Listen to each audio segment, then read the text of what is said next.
Oke, hai semuanya, selamat datang di channel ini ya. Sebelum kita mulai, aku mau kenalan dulu nih.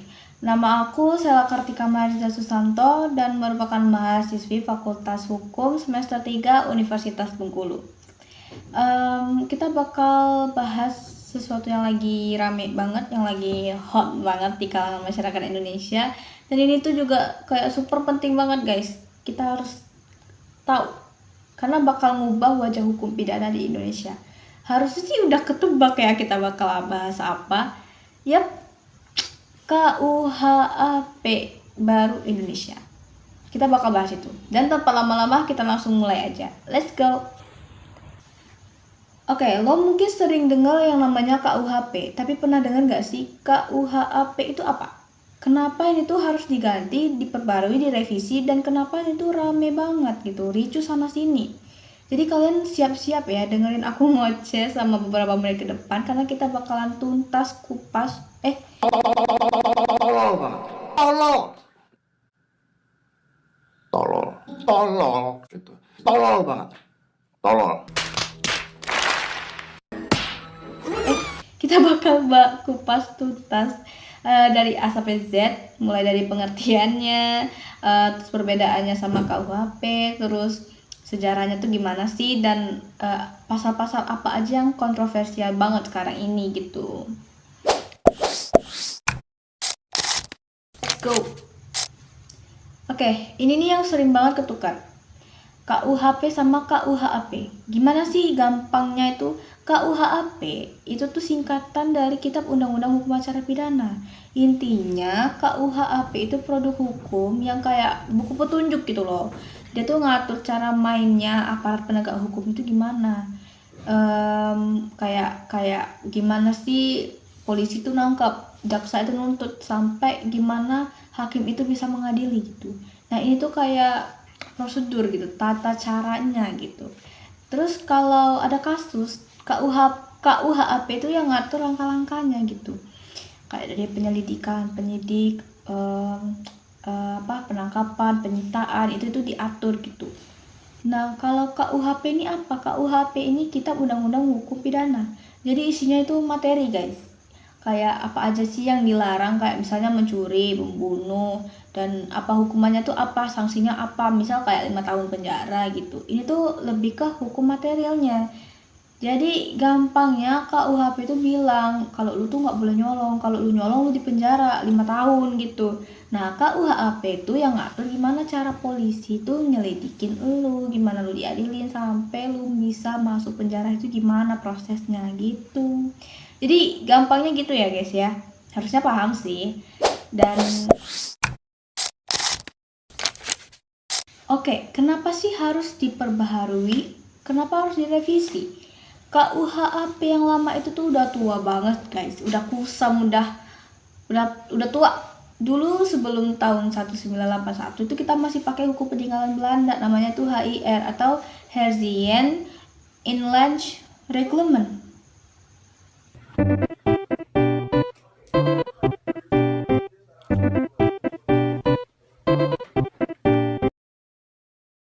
Herzien inlands reglement. Herzien inlands reglement. Nah, baru di tahun 1981 lahir KUHP yang kita pakai selama ini. Jadi udah jalan 48 tahun lebih. Udah kusam, udah kurang sesuai sama masyarakat zaman now, dan emang harus diperbaiki gitu loh. Dan sekarang di tahun 2025 ini kita tuh udah punya yang baru. Kemarin baru disahkan tanggal 18 November 2025 dan mulai berlaku efektifnya itu 2 Januari 2026.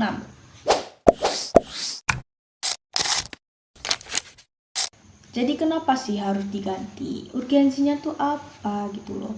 Nah, KUHP lama itu kan udah outdated banget nih, udah nggak ngeflow sama zaman sekarang. Masalah utamanya itu yang dulu kekuasaan aparat itu tuh kegedean lah. Jadi dulu nih ya, ruang diskresi aparat itu kan lebar banget. Kadang tuh bikin mereka itu main hakim sendiri gitu. Ya ini tuh bikin proses hukum itu tuh sering berat sebelah gitu, dan lebih menguntungkan negara atau pihak yang kuat.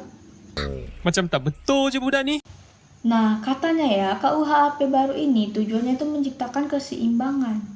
Dia tuh mau ngasih checks and balance biar aparat nggak sewenang-wenang dan hak asasi warga itu kayak tersangka, korban maupun saksi itu tuh terlindungi maksimal. Pokoknya proses hukumnya itu harus adil buat semua orang gitu.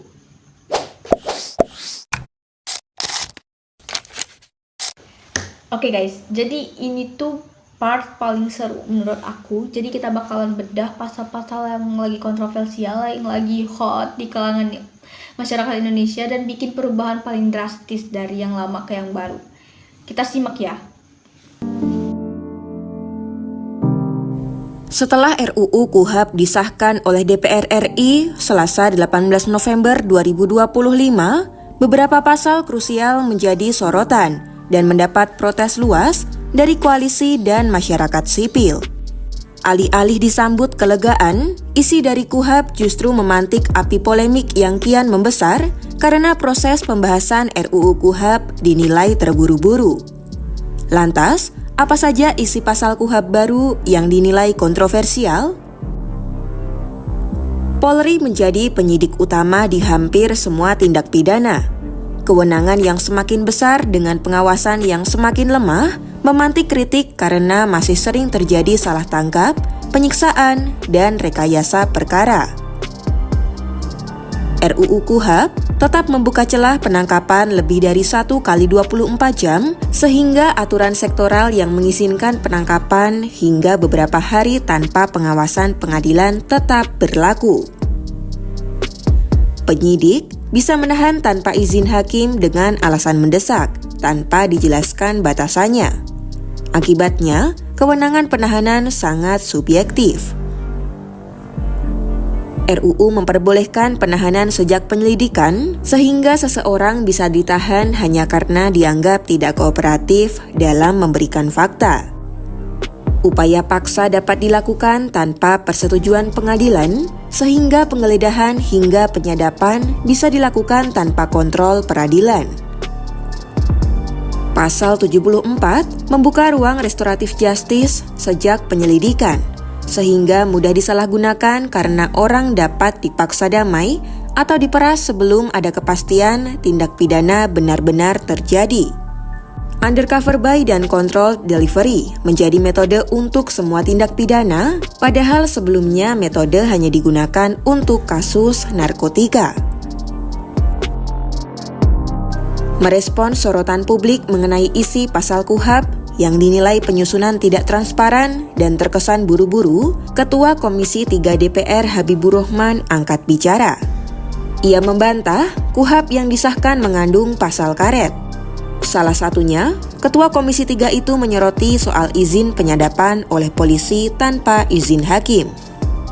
Ia menegaskan pernyataan yang beredar terkait kesewenang-wenangan polisi adalah hoax.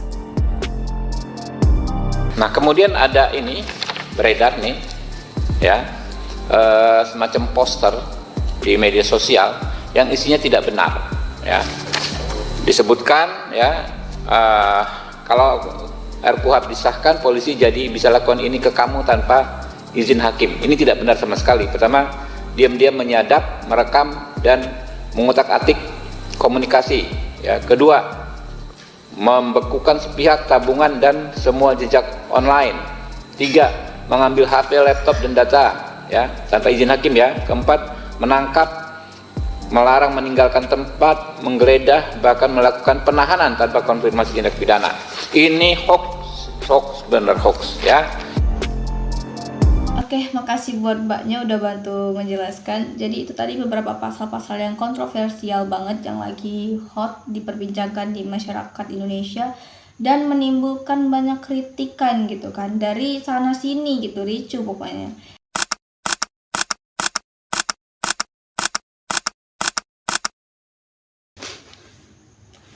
Oke, sebagai penutupan aku mau ngucapin terima kasih banyak buat kalian yang udah nonton dan nyimak video ini sampai habis. Untuk video selanjutnya kita tunggu tugas selanjutnya ya. Please jangan. No! God, please, no! No! No! No! Oke, udah, oke. Dadah.